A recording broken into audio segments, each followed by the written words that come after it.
Hey everyone! Welcome back to the channel. Today we're diving into 3D systems, ticker DDD, to answer the big question, can this stock hit $1,000?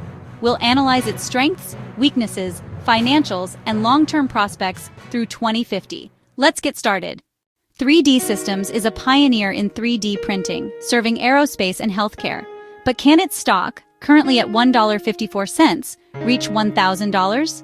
That's a massive 64,000% increase. Short-term? Tough ask due to financial struggles. Long-term by 2040 or 2050? Possible if 3D printing goes mainstream. Strengths. They lead in additive manufacturing with innovative stereolithography tech, serving high-growth sectors and cutting costs by $20 million.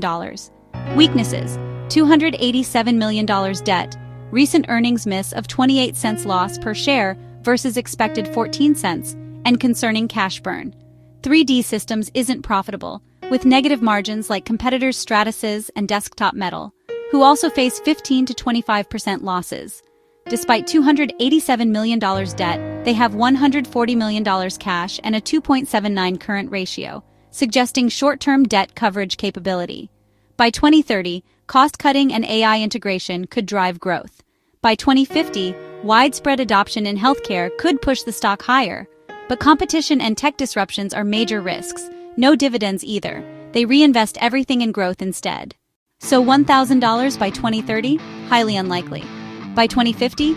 Possible with major breakthroughs. Compared to S&P 500's 10% returns, DDD has significantly lagged. Short-term technicals scream sell, but long-term potential exists if the 3D printing revolution truly takes off. Thanks for watching. What do you think about DDD's potential? Drop your thoughts in the comments below. Like this video if it helped, subscribe for more stock analysis, and I'll see you in the next one.